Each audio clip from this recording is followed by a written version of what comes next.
नमस्कार दोस्तों, स्वागत है आप सभी का आपके चैनल रुद्र वेदा में। आज हम बात क्या करेंगे। आज हम शुरुआत करेंगे चैप्टर नंबर फर्स्ट अष्टांग हृदय का, जिसका नाम है आयुष्कामी अध्याय। अब आपके सामने ये चैप्टर जो एनसीईआरटी ने सिलेबस दिया है, आपको प्रिस्क्राइब किया है, वो आपके सामने है। और इसी सिलेबस के आधार पर मैं सभी आपके चैप्टर्स को कंप्लीट करूँगा। आपके सिलेबस का ये डिटेल्ड सिलेबस है। लोग डिटेल्ड सिलेबस को देखते नहीं हैं, एग्ज़ाम के समय उनका कई टॉपिक छूटा रह जाता है।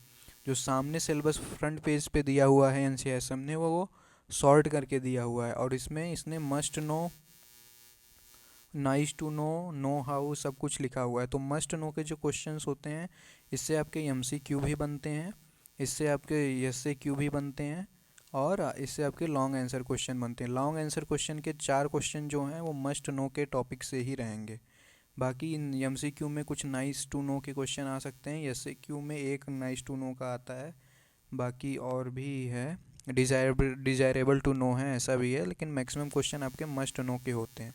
तो जो भी डिटेल सिलेबस में यहाँ पे मस्ट नो दिया हुआ है वो आपको ज़रूर करके जाना है। और नाइस टू नो और डिज़ायरेबल टू नो इसका भी आता है, कुछ कुछ क्वेश्चन आते हैं। नाइस टू नो का वही बताया आपको मैंने, शॉर्ट में आता है, शॉर्ट आंसर क्वेश्चन में एक। तो ज़्यादातर क्वेश्चन आपके 95% मस्ट नो से हो जाएंगे, एमसीक्यू से लेके लॉन्ग आंसर सब कुछ। तो अभी आयुष्कामी अध्याय के बारे में हम बात कर रहे हैं। आयुष्कामी अध्याय ये अष्टांग हृदय का प्रथम चैप्टर है। इसका ये सिलेबस है, discuss the hierarchy of Ayurveda उत्पत्ति। आयुर्वेद उत्पत्ति को के बारे में बताया ना है, ये क्वेश्चन है। तो ऐसा ही क्वेश्चन, सेम यही क्वेश्चन आ सकता है आपका, यही सेम लैंग्वेज का दे देगा आपको क्वेश्चन में। शॉर्ट आंसर क्वेश्चन में 5 नंबर में दे दिया, आयुर्वेद उत्पत्ति के साथ एक्सप्लेन द सिग्निफिकेंस, इन दोनों को मिला दिया तो 5 नंबर का आपका क्वेश्चन हो गया, या इन तीनों को मिला के 5 नंबर का बना दिया। तो ऐसे ही क्वेश्चन फ्रेम होते हैं, डायरेक्ट यही लैंग्वेज उठा के दे देगा आपको। सिलेबस का 3 पॉइंट लगाया, आपका 5 नंबर का तैयार हो गया। उसके बाद ये आपका चौथा यहाँ पे है, डिस्कस द कॉन्सेप्ट ऑफ दोष विद रिस्पेक्ट टू क्वालिटीज़, गुणा, location in the body and time period. तो ये मैं आपको अभी बता रहा हूँ, 1 2 3 4, ये 4 पॉइंट को आज हम इस वीडियो में, फर्स्ट वीडियो में इन 4 पॉइंट को हम कवर करेंगे। नेक्स्ट वीडियो में हम जिस अलग कलर से इसको मैंने किया है, इतने टॉपिक्स को मैं CO3 से लेके CO6 तक का ये यहाँ पे ये पूरा मैं कवर करूँगा सेकंड वीडियो में। थर्ड वीडियो में ये टॉपिक होगा, फोर्थ में ये, और फिफ्थ में ये। तो ये आपके 5 वीडियो में आयुष्कामी अध्याय को मैं पूरी तरीके से समाप्त कर दूंगा। अभी हम शुरू करते हैं आयुष्कामी अध्याय का, लेकिन सबसे पहले आयुष्कामी अध्याय को शुरू करने से पहले आपको उसके बारे में कुछ पता होना चाहिए। जैसे कि ये जो अष्टांग हृदय है, अष्टांग हृदय की ये बुक है। अष्टांग हृदय 6 डिवीज़न में बटा हुआ है, 6 स्थान में बटा हुआ है। और इसमें टोटल कितने चैप्टर हैं? 120 चैप्टर। ये एमसीक्यू में आ जाता है कभी कभी। आप आयुर्वेद इतिहास का पेपर आपका होता है, वो संस्कृत पेपर 2 में आता है। तो आयुर्वेद इतिहास में भी ये क्वेश्चन पूछा जा सकता है कि चलिए अष्टांग हृदय में कितने चैप्टर हैं टोटल, और कितने उसके डिवीज़न हैं, या कितने उसके स्थान हैं, वो आप बता दीजिए। तो टोटल इसके 120 अध्याय हैं, 120 चैप्टर, और 6 इसके क्या हैं? स्थान हैं। जिसमें में से 6 स्थानों में से पहला सूत्र स्थान है जिसके 30 चैप्टर हैं।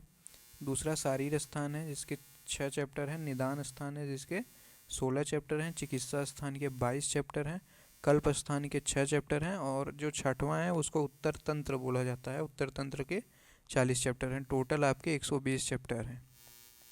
टोटल कितने हैं? 120, 120 चैप्टर्स। अब आपको ये जानना होगा कि अष्टांग हृदय के जो ऑथर हैं, लेखक या इसके रचयिता, वो कौन है? तो अष्टांग हृदय जब आपसे पूछेगा तो इसके लघु वाग्भट्ट हैं।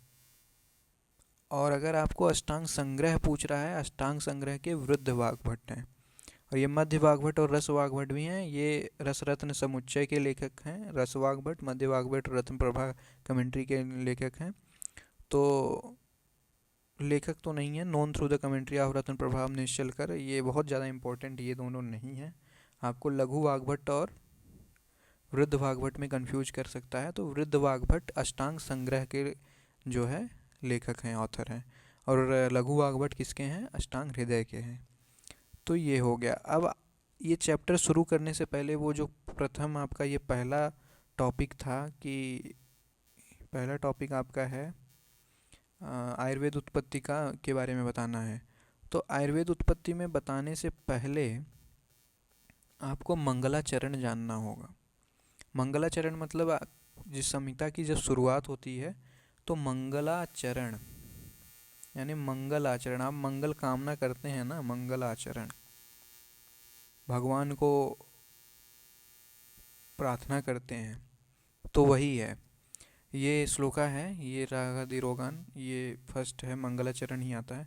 रागादि रोगान सततानुसक्तान अशेष काय प्रसूतान शेषान औत्सुक्य मोहा अरतिधांग जगान यो पूर्व वैद्याय नमोस्तु तस्मै। तो ये श्लोका है। अब इसमें क्या बोला गया है कि इसका अर्थ क्या है हिंदी में, आप समझिए कि संपूर्ण प्राणियों के शरीर में फैले हुए सतत अनुसक्त, यहाँ पे ये सततानुसक्तान मतलब सतत प्लस अनुसक्त, सतत माने लगातार और अनुसक्त मतलब सदा लगे रहने वाले।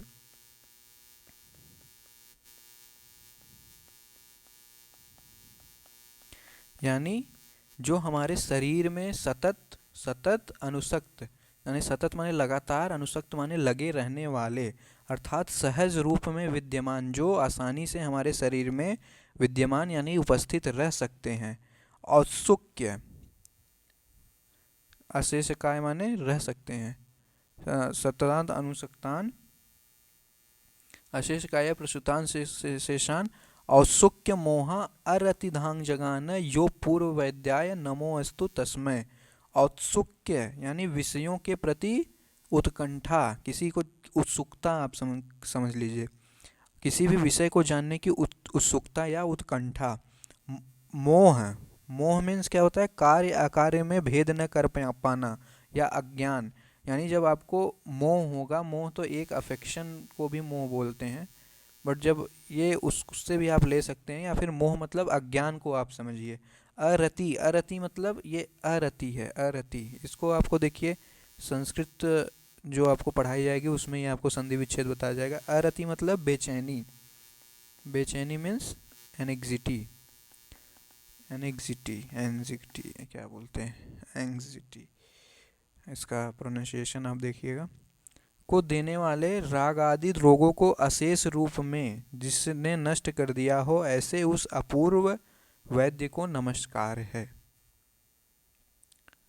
तो इसका मैं मतलब फिर से बताता हूँ। रागादि रोगान सततानुसक्तान अशेष काय प्रसूतान शेषान औत्सुक्य मोहा रतिदांग जगान यो पूर्व वैद्याय नमोस्तु तस्मै। नमोस्तु तस्मै मीन्स राग आदि रोग को, जो कि सतत अनुसक्त, जो लगातार, अनुसक्त मीन्स सदा लगे रहने वाले, जो सहज रूप में हमारे शरीर में लगे हुए रहते हैं, और जो अशेष काय प्रसूतान शेषान, जो हमारे शरीर में शेष रूप में कहीं न कहीं बचे रहते हैं। औत्सुक्य मोहा अरतिदांग जगान, औत्सुक्य मोह अरति, ये इन औत्सुक्य मोह एवं रति को देने वाले इन राग आदि रोग को जिसने नष्ट कर दिया हो, जिसमें ये सब राग आदि रोग शेष न रह गए हों, ऐसे वैद्य को हम नमस्कार करते हैं। तो ये मंगलाचरण है। In Indian tradition there is a strong belief that for successful completion of any work taken up by them should be preceded by offering prayers to their beloved deity. Similarly, Vagbhat also offer praying to his favorite god only started writing the text entitled Ashtang Hriday. Acharya Vagbhat believed that God is the unique physician who is potential in eliminating all sort of psychosomatic disorders such as passion, greed, lust, jealousy, anxiety, delusion, dissatisfaction, fever, diarrhea, etc. from this universe, and bows his head so that supreme power and prayed that ongoing work should not get any obstacles. तो यही चीज़ को जो मैंने हिंदी में बताया वही ये मंगलाचरण है। अब मंगलाचरण के बाद, ये आशा करता हूँ आपको समझ में आ गया होगा। अब इसके बाद क्या करते हैं ये कि अर्थात आयुष्कामीयम अध्यायम व्याख्यास्यामः इतिहासमाहुरात्रे यादयो महर्षयः। अर्थात में सब शुरुआत हो गई है, यानी अब भगवान की पूजा करने के बाद, आफ्टर प्रेइंग द गॉड, अब हम आयुष्कामी अध्याय की व्याख्या शुरू करते हैं। इतिहासमाहुरात्रे यादयो महर्षय, जैसा कि आत्रेय आदि ऋषियों ने कहा है। स्माहुरात्रे, आत्रेय आदियो महर्षि मीन्स आत्रेय आदि, आत्रेय आदियो मीन्स आत्रेय आदि महर्षियों ने जैसा कहा है, ऐसे ही हम आयुष्कामी अध्याय की व्याख्या शुरू करते हैं। ठीक है, अब है आपका आयुर्वेद अवतरण, जो टॉपिक वहाँ पे मैंने आपको बताया था आयुर्वेद अवतरण का। आयुर्वेद अवतरण को जानने से पहले हम उसका दूसरा श्लोका अष्टांग हृदय का देखना चाहेंगे। ये क्या कहता है कि आयुः कामाय, यहाँ पे ऐसे है विसर्ग है, आयुः कामाय मानेन धर्मार्थ सुख साधनम, यानी क्या कह रहा है, आयुः कामाय मानेन धर्म अर्थ सुख साधनम, यानी धर्म अर्थ और सुख का साधन क्या है, आयु है।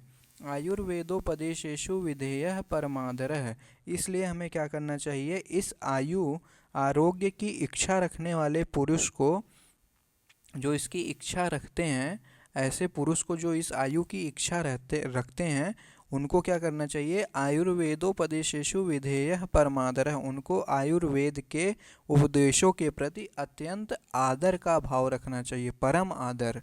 परमादर मीन्स परम प्लस आदर, यानी उनको रखना चाहिए क्या, आयुर्वेद के उपदेशों के प्रति क्या रखना चाहिए, परम आदर, यानी बहुत ही ज़्यादा आदर या रिस्पेक्ट रखना चाहिए, का भाव रखना चाहिए।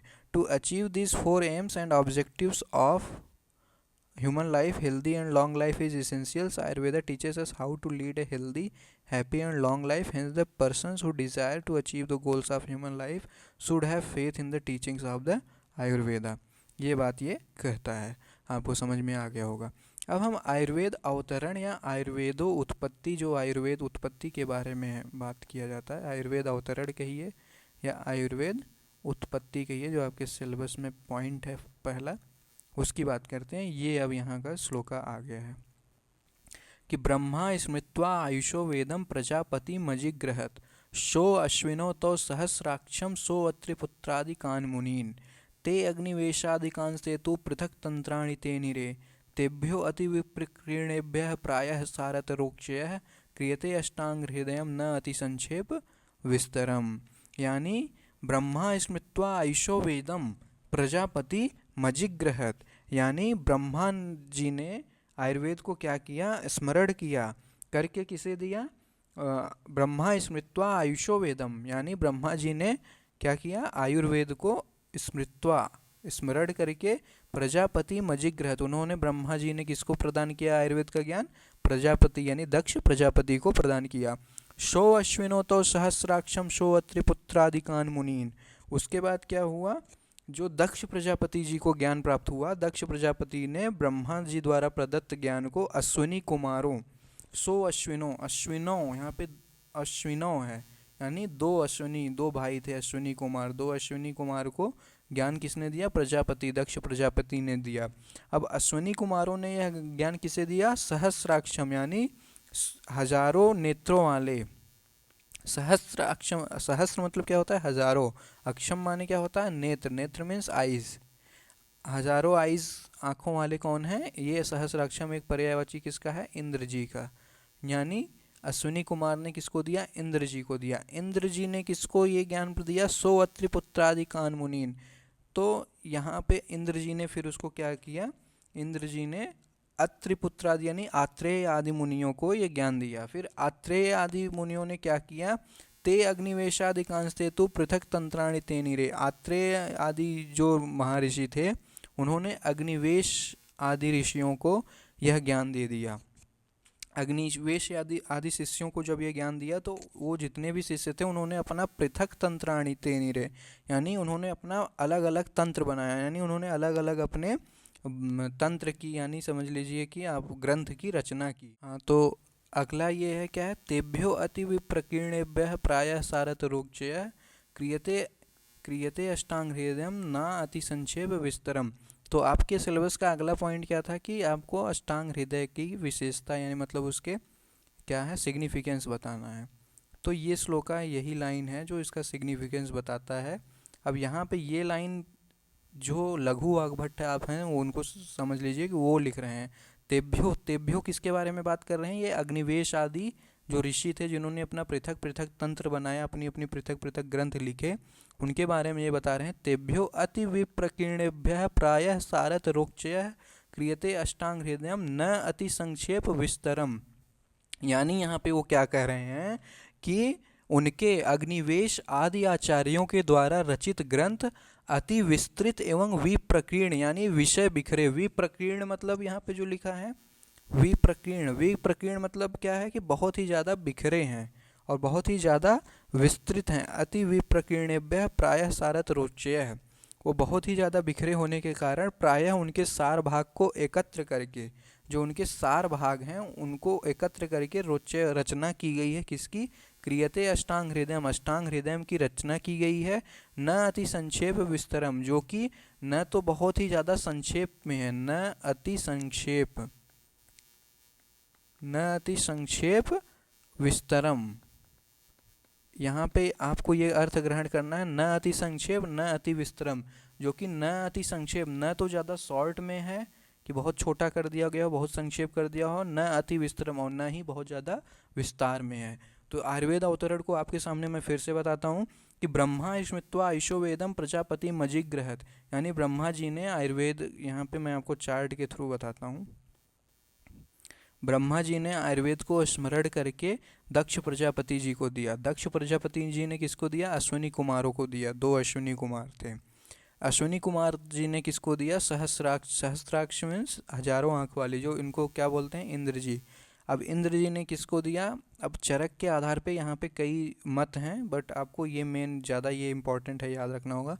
चरक, आचार्य चरक के अनुसार भारद्वाज ऋषि को दिया इंद्र जी ने ज्ञान। भारद्वाज ऋषि ये धरती पे ऋषि थे, वो गए थे अपने तपोबल के कारण, ये चरक संहिता में फर्स्ट चैप्टर में दिया हुआ है। तो वो अपने तपोबल के कारण इंद्र जी से जीवित होने के बावजूद भी अपने तपोबल के कारण वो पृथ्वी की रक्षा करने के लिए और आरोग्य यानी हेल्थ को बढ़ाने के लिए वो इंद्र जी से ज्ञान लेते हैं आयुर्वेद का। भारद्वाज जी ने फिर किसको दिया, आत्रेय पुनर्वसु को दिया। आत्रेय आदि ऋषियों के बारे में लिखा है ना उसमें, तो वो आत्रेय पुनर्वसु ही थे। आत्रेय पुनर्वसु ने अपने, उनके 6 शिष्य थे, अग्निवेश, भेल, जातुकर्ण, पराशर, हारित और क्षारपाणी। अग्निवेश, भेल, पराशर, हारित, क्षारपाणी, जातुकर्ण, ये 6 शिष्यों थे। ये 6 शिष्य अपने अपने अलग अलग तंत्र लिखते हैं। ये अग्निवेश तंत्र लिखते हैं, ये भेल तंत्र, ये पराशर तंत्र, ये हारित तंत्र, ये क्षारपाणी तंत्र, ये जातुकर्ण तंत्र। बाद में अग्निवेश तंत्र को ही आचार्य चरक जी ने उसको संशोधित करके उसको आचार्य चरक ने बनाया था, उसके रिडैक्टर थे चरक संहिता के। इसी से अग्निवेश मतलब अगर आपको चरक संहिता के लेखक को पूछा जाएगा कि चरक संहिता के लेखक कौन है, तो ये चरक संहिता अग्निवेश तंत्र ही थी, अग्निवेश जी ने, आचार्य जी ने लिखा था। बाद में इसके रिडैक्टर जो होते हैं वो थे चरक। उसके बाद उसके संपूरक थे, जो उसमें कुछ पूरा करना था, उसको दृढ़बल ने पूरा किया था। तो ये पूरा आपका हो गया क्या, आयुर्वेद अवतरण। ब्रह्मा जी ने दक्ष प्रजापति, दक्ष प्रजापति से अश्विनी कुमार, अश्विनी कुमार से इंद्र, इंद्र से भारद्वाज ऋषि, भारद्वाज ऋषि से आत्रेय पुनर्वसु, उसके बाद आत्रेय पुनर्वसु जी से 6 जो है उनके जो है शिष्य थे, उन्होंने लिया। अब आपका तीसरा जो पॉइंट था कि आपको बताना है अष्टांग आयुर्वेद के बारे में। अष्टांग आयुर्वेद मतलब 8 ब्रांचेस ऑफ आयुर्वेदा। तो 8 ब्रांचेस आयुर्वेदा की क्या है, काय बाल ग्रहोर्ध्वांग शल्यदंष्टा जराविषाण अष्टांगानि तस्याहुष चिकित्सा येषु संश्रिता। यानी पहला क्या है आपके, काय चिकित्सा है, काय बाल। दूसरा बाल चिकित्सा है, काय चिकित्सा में जनरल मेडिसिन। बाल चिकित्सा को कौमार भृत्य भी बोलते हैं, यानी पीडियाट्रिक्स। मॉडर्न की बात करें तो मॉडर्न में आपको ये बोला जाएगा, पीडियाट्रिक्स। तीसरा है आपका ग्रह चिकित्सा, ग्रह चिकित्सा को भूत विद्या या डेमोनोलॉजी भी बोलते हैं। उसके बाद ऊर्ध्वांग, ऊर्ध्व अंग मीन्स जो आपके ऊर्ध्व भाग में, ऊर्ध्व माने अपर साइड में प्रेजेंट हैं। तो यहाँ पे IENT, आँख, जो आँख के हो गए, ईयर के हो गए, ईयर नेक थ्रोट, और ऑप्थेल्मोलॉजी मीन्स आइज से रिलेटेड, यानी जो आपके हेड रीजन में ऊर्ध्व भाग में जो प्रेजेंट होंगे वो ऊर्ध्वांग ये चिकित्सा या साला की चिकित्सा भी बोलते हैं, ऊर्ध्वांग। उसके बाद शल्य चिकित्सा, सर्जरी, ये इसका 5th ब्रांच है। उसके बाद क्या है, दंष्ट चिकित्सा या आघात तंत्र या टॉक्सिकोलॉजी है। इसमें मतलब विष चिकित्सा, विष के बारे में पूरा, विष से कैसे बचना है, क्या करना है, ये यहाँ पे दंष्ट चिकित्सा में है। उसके बाद 7th है आपका जरा वृषान।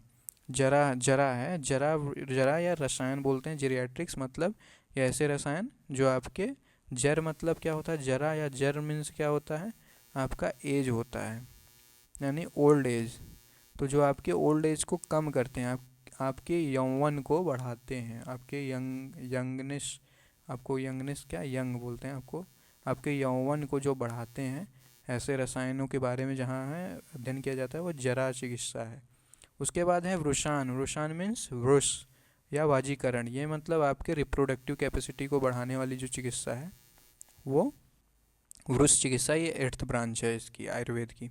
अष्टांगानी तस्याहु चिकित्सा येषु संस्कृता, ये सभी 8 ब्रांचेस हैं आपके अष्टांग आयुर्वेद के। ठीक, अगले श्लोका के बारे में बात करते हैं।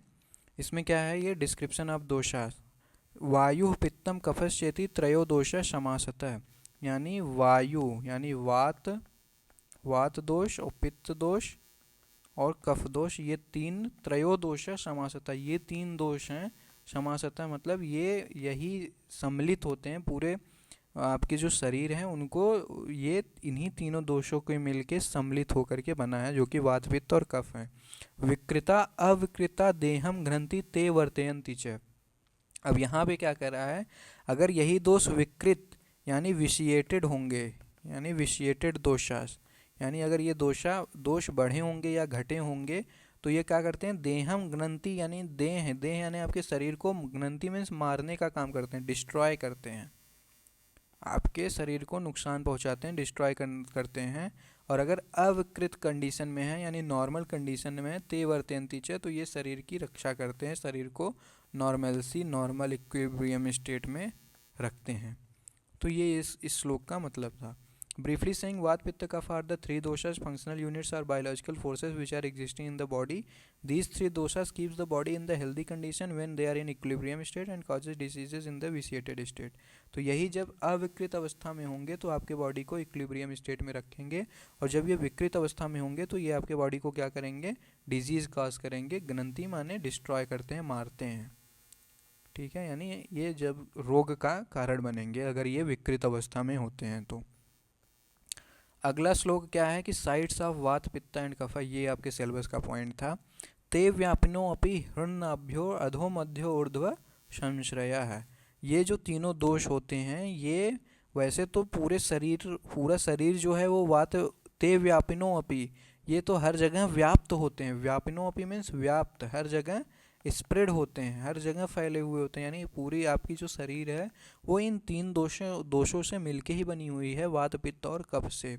लेकिन क्या होता है, कुछ इनके विशिष्ट स्थान भी होते हैं, जैसे हृन्नाभ्यो अर्धो मध्यो ऊर्ध्व संश्रयः, यानी अगर नाभि के नीचे की बात करें, आपके अम्बलिकल रीजन के नीचे, अम्बलिकस के नीचे, तो किसका स्थान है, वात दोष का स्थान है।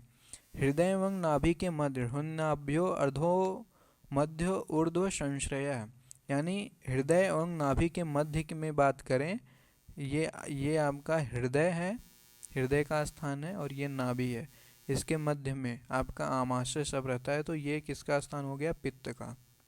और आपके नाभि के नीचे ये सब पूरा, ये किसका स्थान हो गया, वात दोष का। और आपके हृदय के ऊपर ये ऊर्ध्व, ये किसका स्थान हो गया, कफ दोष का।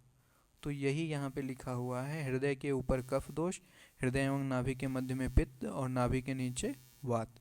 ये श्लोका का यही मतलब है, ये आप लिख देते हैं तो ये आपका कंप्लीट हो गया। अगला टॉपिक है आपका relationship between doshas and the age, day and night. तो ये क्या काल और एज यानी आपके वय और रात्रि एवं भोजन के आधार पे कैसे क्या डिस्ट्रीब्यूटेड है आपका वो तीनों प्रकार का दोष, उसके बारे में बात किया गया है। वयो अहोरात्रि भुक्तानाम ते अंत मध्यादिगाक्रमात्, यानी जो वय है, दिन, अहो मीन्स क्या होता है दिन, रात्रि एवं भोजन, इनके यानी आपके जब एज, वय यानी एज, जब एज आपका अंत में जाने लगता है तो आपके शरीर में कौन से दोष बढ़ जाएगा, तो वात दोष। और दिन के अंत में, यानी दिन जब अंत होने लगता है तो आपके शाम तक या रात्रि के जस्ट पहले आपके शरीर में वात दोष बढ़ेंगे।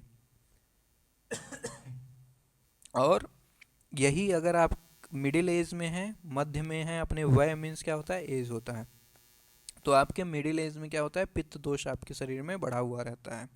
और आदि मीन्स आपके स्टार्टिंग, आपके जब आप शुरू में आपकी एज का शुरुआत है, आप चाइल्ड हैं, छोटे बच्चे हैं, तो आप में कफ दोष की जो है अधिकता ज़्यादा होगी। ऐसे ही दिन के शुरुआत में यानी मॉर्निंग टाइम में कफ दोष, आदि मीन्स शुरुआत में कफ दोष होंगे। रात्रि के अंत में वात दोष आ जाते हैं, रात्रि के मध्य में पित्त दोष, रात्रि के शुरुआत में कफ दोष बढ़ा होता है। भोजन के अंत में वात दोष, भोजन के मध्य में पित्त दोष और भोजन की शुरुआत में कफ दोष की अधिकता होती है। तो यही यहाँ पे लिखा हुआ है, vata is predominantly present in the last stage of the age, यानी ओल्ड एज में प्रेजेंट होगा, अंत में वात दिया हुआ है। और लास्ट स्टेज ऑफ द दिन के भी अंत में वात होगा। Last stage of night, ending hours of the night में भी क्या होगा, वात होगा। भोजन के अंत में क्या होगा, last stage of the diet and end of digestion में भी वात दोष बड़े होते हैं। पित्त कब होता है, हमेशा पित्त हमेशा मध्य में होता है, तो आपके एज के भी मिडिल एज में ही होगा। मिडिल एज में क्या होगा, पित्त दोष होगा। दिन के भी मिडिल में क्या होगा, मिड डे में आपका क्या होगा, जब आप दोपहर में खाना आपको तभी देखिए पाचन दोपहर में ज़्यादा होता है, उस समय पित्त की अधिकता होती है। पित्त पाचन के लिए, पाचक पित्त आपके पाचन के लिए रिस्पॉन्सिबल होता है। तो दिन के मध्य में आप में पित्त दोष होगा और रात्रि के मध्य में भी आपके अंदर पित्त दोष की अधिकता होगी।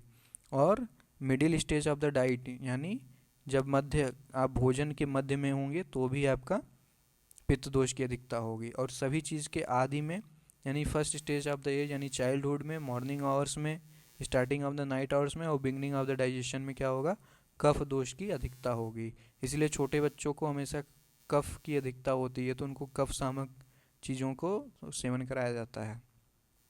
First stage of the day, सुबह सुबह आप देखिए आपको खांसी, सर्दी, ये सब चीज़ें ज़्यादा होती है क्योंकि कफ की अधिकता है।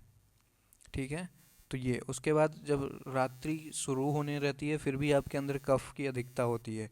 और डाइजेशन, खाना, first stage of the digestion जो होता है भोजन के शुरुआत में, तो भी आपकी कफ की अधिकता होती है। तो ये आशा करते हैं आप समझ गए होंगे।